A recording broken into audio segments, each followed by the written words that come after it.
Hola chicas, ¿cómo están? Ay, qué gusto verlas nuevamente. ¿Hace cuánto que no nos veíamos, verdad? ¿Hace cuánto que no nos veíamos? No, bueno. Que no te veíamos también. Oigan chicas, ahorita que estamos ya pues finalizando el mes de la madre y que nos hemos estado dando a la tarea pues de investigar a aquellas mujeres que a través de su ejemplo nos enseñan sobre la maternidad.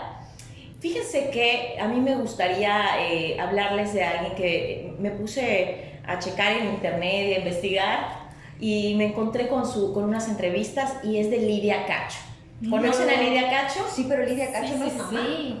Pues alguna vez han escuchado eso de que madre no es la que engendra, sino la que cría o la que cuida. Wow, Sí, totalmente. Sí. Bueno, yo creo que hay muchas mujeres que se pueden llegar en algún punto a sentir vacías por no tener hijos y hay otras que enfocan todo ese amor, esa ternura y quizás no la ternura, toda esa fuerza y esa gallardía en ser madres de otras personas sin que ellas se den cuenta, en ayudarlas y crecerlas o en sacarlas de esas situaciones difíciles. Entonces podríamos decir que son las mujeres que son mamás sin tener hijos. O sea, Sí. suena un poco descabellado, pero es verdad, hay muchas así. Sí, Tienes toda la razón. fíjate que me puse a ver una entrevista de ella y bueno, yo conocía a Lidia por el tema de su activismo, del feminismo, Sí. había escuchado al respecto de sus investigaciones sobre la pederastía, sobre el tráfico de blancas a las niñas y todo, pero nunca me había puesto a investigar realmente, ¿no? Y ella abre una entrevista con un texto que para mí se me hizo así tan importante que lo tuve que escribir y se los voy a leer, Sí, claro. que dice: ser mujer en este mundo es vivir en riesgo permanente. Cada 15 segundos alguna sufre algún abuso sexual, mientras que una de cada 3 vive en pareja, tiene que soportar algún tipo de violencia. En Latinoamérica, una mujer es asesinada cada 7 minutos a manos de un hombre y el 90% de los casos queda en impunidad. Uf. Cuando ella abre una entrevista, una conferencia que estaba dando con estas palabras, y yo inmediatamente fue así, ¡pah! ¿No? Y Sí, me dice, datos fuertes. ¿qué relación tiene la maternidad con esto? Bueno, investigando un poco más sobre su historia, pues obviamente después de leer, es una entrevista que le hicieron en Colombia cuando abre con esto, pues me puse a ver más reportajes al respecto, y ella primero empieza a hablarnos de su madre, de esa madre que la cría a ella y que le da ese valor y esa fuerza para ser la mujer que ella es, de esa madre que la enseñó y que la educó con 3 hermanos hombres a la par, que la enseñó a reparar, ahí habla mucho del radiador del carro, yo no sé por qué el radiador, yo no sé reparar un radiador, que me lo digan, lo tengo que aprender, que enseñó a sus hermanos a cocinar, que le enseñó a jugar fútbol, en una época en donde las niñas, estamos recordando que Lidia es una mujer ya de 50 años, Sí. entonces en la época donde ella llegó, creció en la Ciudad de México, las niñas tenían que estar con las colitas y jugando las muñecas y todo, y ella la enseña a ser una mujer libre, una mujer que defiende sus ideales y una mujer que cuida a las demás personas. Así es, precioso. Entonces, es desde ahí donde yo digo, esta mujer es madre de muchas personas, porque desde su deseo de ser periodista y encontrar la verdad, se descubrió ayudando a un montón de niños que estaban en una red de trata de blancas en la ciudad de Cancún, de Quintana Roo, donde ella tiene un libro donde habla al respecto, donde además Los demonios del Edén, ¿no? Exactamente. Ella es, bueno, es que es todo, es periodista, es escritora, es feminista, es activista. Pero no Sí, cualquier periodista. Pero no cualquier O sea, periodista. ella empezó a efectivamente. ser periodista en la época en que el periodismo era exclusivo para hombres. Y Tienes toda la además razón. es la primera periodista que empieza a hacer investigación con perspectiva de género. Cierto. O sea, ella abrió el camino y la brecha. Fue la primera en México, entonces imagínense pues lo fuerte y todo derivado de cómo fue criada finalmente. Claro, de esa madre que le inculcó, inculcó, de esa madre que venía de Francia, que era feminista y que se casa con un militar mexicano. Y sexóloga. Y psicóloga y sexóloga. Entonces Y imagínate. el papá macho, mexicano, Militar. cerrado, o sea, esto era una bomba. Pero fíjate, todo el mundo dice, esto era una bomba, pero qué inteligencia ha de haber tenido su madre para poder llevar ese matrimonio y hacer que el padre, lejos de cerrarla y de cerrarle la educación a las hijas y volverlas al estilo, abriera su mente, ¿no? Porque hay que ser muy inteligentes para poder defender tus ideales sin atacar a la otra persona y que los entiendan de la manera que debe de ser. Sí, de hecho, pues parte de la labor que ella ha hecho y los reconocimientos internacionales que ella ha recibido, no solo son por las investigaciones periodísticas, que es una labor no de periodismo amarillista, sino es una labor profesional, una labor de periodismo de investigación, pero lo más importante, que ella enseña y da herramientas para poder enfrentar la esclavitud. O sea, imagínense que alguien te enseñe. O sea, su propósito llegó más allá de informar, de comunicar, de sacar a la luz y demás, sino que a las personas que estén en una situación de este tipo y vulnerable, ¿cómo puedes enfrentar y cómo puedes, salir avante de una situación así? Pero o sea, fue impactante. gracias, fíjate, una de las cosas que me llama la atención es que fue gracias a esta visión que tenía su mamá de enseñarla y crecerla en la igualdad, porque ella es algo importantísimo. Ella decía que crece con sus abuelos, con su mamá, que obviamente pues eran migrantes, y al crecerla con esta ideología de igualdad, cuando ella sale obviamente al mundo, como tú dices, machista, racista y todo, ella se prometió desde los 10 años que su voz jamás iba a ser callada, y yo creo que ella no dimensionó cómo este principio lo iba a tener que demostrar a lo largo de su vida, ¿no? Porque cuando ella empieza a hacer las investigaciones, ella empezó por los derechos de los niños, las niñas, pero nunca se imaginó que iba a llegar hasta esta red de explotación infantil. Sí. Y aparte, otra cosa importantísima es que ella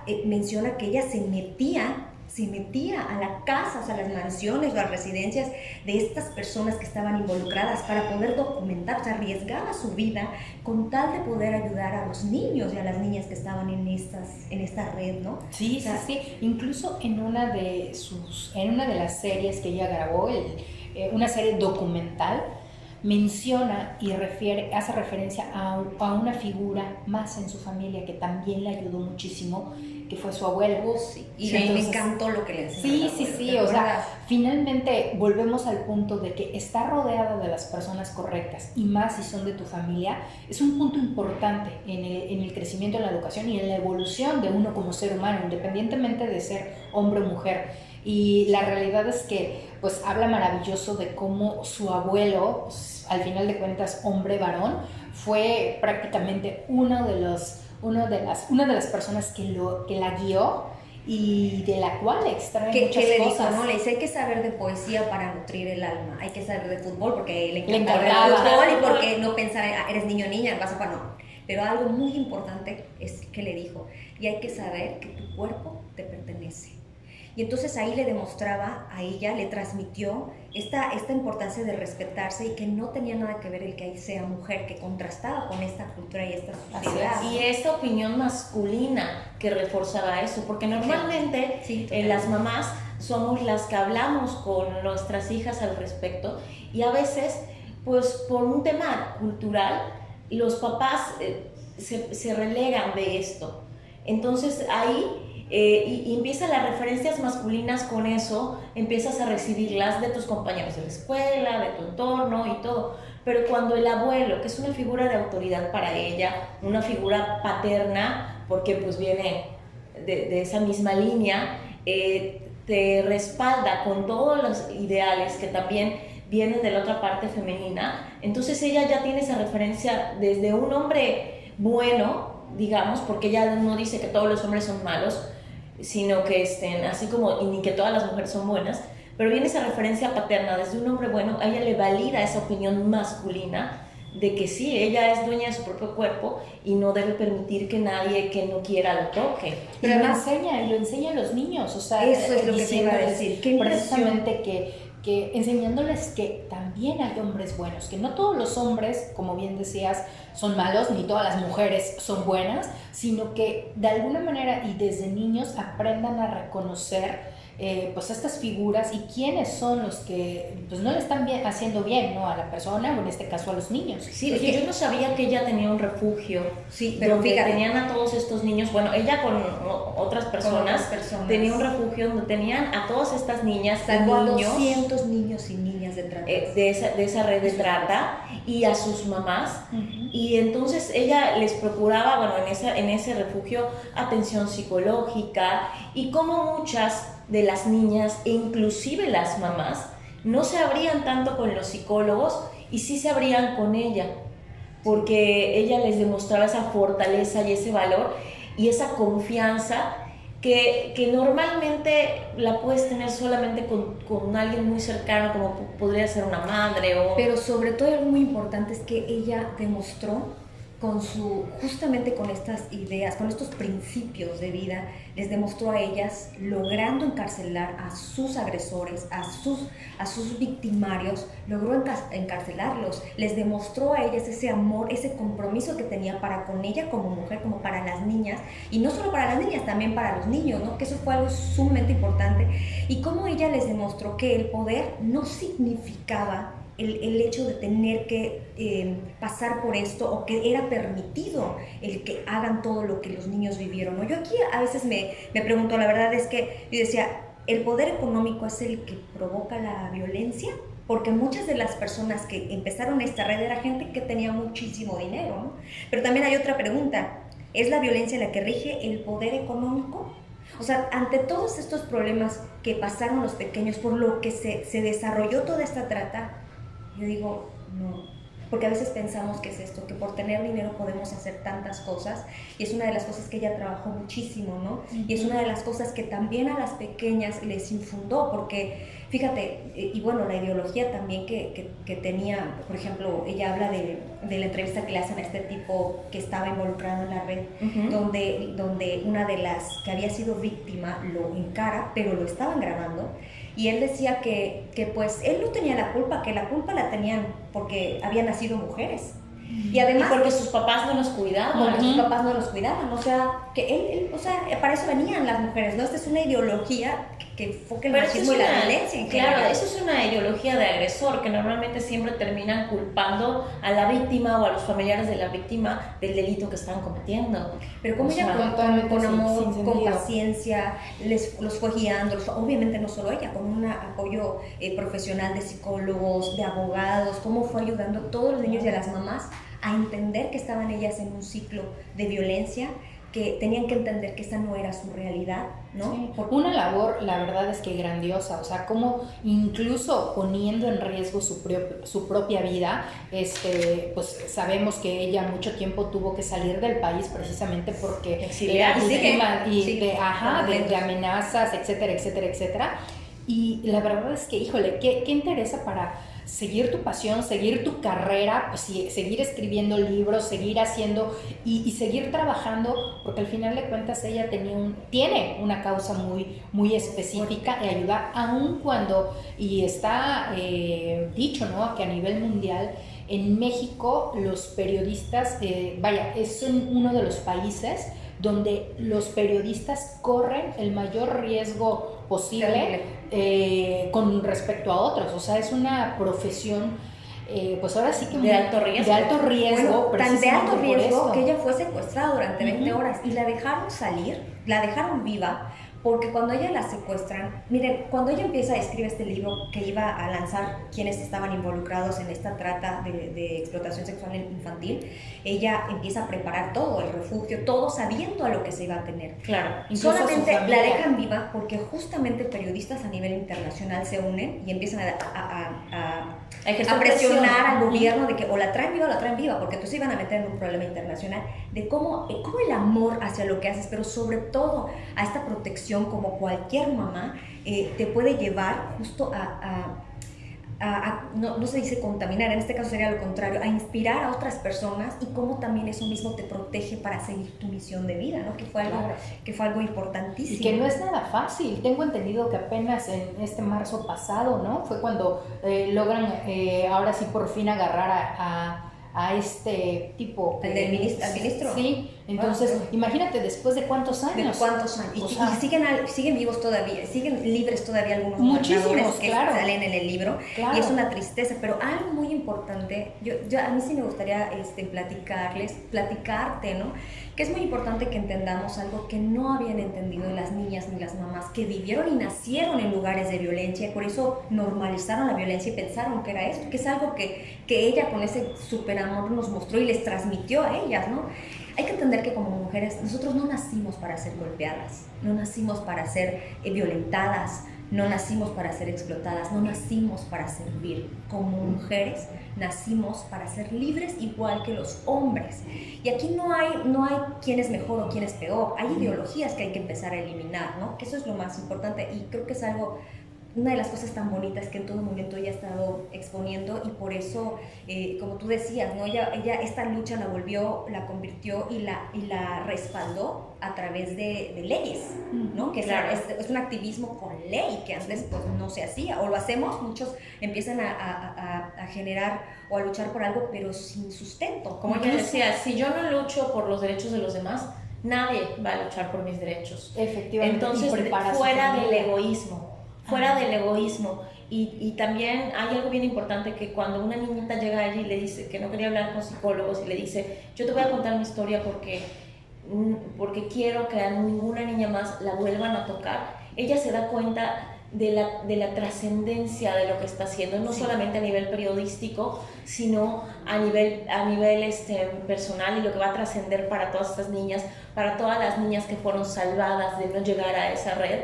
Y es cuando podemos enfocar ese concepto de maternidad en mujeres que han decidido usar su vida para luchar en cuidar a los demás, por cuidar a los demás, por hacer de este país un país mejor, y de este y otros países, de este mundo un mundo mejor, a través de la lucha, a través del amor y a través de crear conciencia, que yo creo que eso también es parte de lo que una madre hace, ¿no? Totalmente. Y no necesariamente tienes que tener hijos de tu sangre para que seas como una madre. Sí, es para que puedas proteger, para que puedas trascender a través también de otras personas. Sí, porque al final de cuentas físicamente salvó a 200 niñas, Híjole, pero sí. ¿cuántas Y más se han salvado con Claro. su historia, con el aprendizaje Total. y con todo lo que finalmente aprendemos de ella, ¿no? Porque ¿Y cuántas se han de haber inspirado por ver una entrevista? ¿Cuántas se han decidido quizás a ser activistas porque siempre toman un ejemplo a seguir? No sabemos a cuántas hombres y mujeres ha inspirado. Hombres y mujeres, exacto. ¿A cuántas personas ha inspirado con sus acciones, ¿no? Porque así como hay niñas que pueden decir quiero ser como ella, también pueden haber periodistas que quieren decir qué mujer con unos huevos tan grandes, ovarios muy grandes, exactamente, para hacer estas cosas, y yo quiero ser así desde mi trinchera. Y también, con otros ¿sabes? temas. De entrada hay 3 inspiradas. Hay Sí. súper inspirada, pero ¿saben? Otra cosa también que dentro de tantas historias está inmerso es que, oiga, nosotras las mujeres también podemos producir. Nosotras las mujeres sí trabajamos, es cierto, muchas trabajamos para sobrevivir o para mantener, ¿no? Pero pensamos que necesitamos siempre, o que es obligación también del hombre, el que tenga que estarnos generando, porque todavía tenemos que quitarnos esa concepción machista de que las mujeres solo están para ayudar o para servir en casa, y muchas de nosotras con esta concepción generamos ingresos solo para medio vivir. Pero oigan, nosotros también podemos ahorrar, también podemos invertir, también podemos generar nuestro propio patrimonio. Podemos y debemos. Y debemos, o sea, hay que arriesgarnos. Y mira, si tú dices, no, es que no sé cómo empezar, es que incluso hasta vendiendo chicles, incluso pidiéndole ayuda a alguien que sepas que tiene trabajo, que tiene alguna empresa o algo, lo importante es dar el primer paso. Es tan importante generar nuestros ingresos, porque Sí. eso te da la valía y la libertad y decir, ok, yo puedo también, yo tengo esa capacidad, ¿no? Que es otra cosa Claro. que nos va sacando de esta ideología. Y también como mujeres o como madres, las que tenemos el privilegio de serlo, o las que hemos decidido serlo, y las que no decidieron pero que lo son y que lo están ejerciendo, como Lidia Cacho, ¿no? También la labor tan importante que tenemos de crear hombres con esa conciencia, como lo hizo sí. la mamá de Lidia Cacho, Sí. de crear familias que sean iguales. De hecho, que todos sean iguales, que todos levanten su plato, que todos generen económicamente, que todos puedan jugar fútbol, que todos puedan jugar muñecas, que todos puedan bailar ballet, porque también hay muchos niños que quieren bailar ballet y que son bien criticados. A mí me ha tocado, el hijo de una amiga baila ballet y baila buenísimo y precioso, y es el único en la escuela de danza, y cómo ha sido bulleado por sus compañeros de la escuela. Pero la labor que está haciendo mi amiga con su hijo, de decirle, a ti qué te importa, tú vas a ser el mejor bailarín porque eso es lo que te gusta, ha llevado al niño a estar ahorita en unos niveles altos, ¿no? Y eso también tiene que ver con la labor que hace una madre y un padre también, que lo están apoyando. De hecho, ella escribió un libro que se llama Ellos Hablan, donde justamente también está trabajando con los hombres esta ideología del machismo, ¿no? Les está haciendo entender que, hey, las emociones no tienen género. Muchas, ya decimos, todas las actividades que conocemos en el mundo tampoco tienen género. Claro. Que se les facilita a unos o a otros, bueno, eso es otra cosa. Claro. Pero hay que entender que tanto hombres como mujeres estamos hablando de equidad, que ya nos salimos un poco, pero tiene que ver con esta labor que ha hecho ella y que nosotros como mamás también tratamos de aportar a nuestros hijos. Ella lo hace, híjole, con ese gran amor, esa gran pasión, pero sobre todo ese principio que desde pequeña tuvo. Yo no me voy a callar, que eso es lo más importante.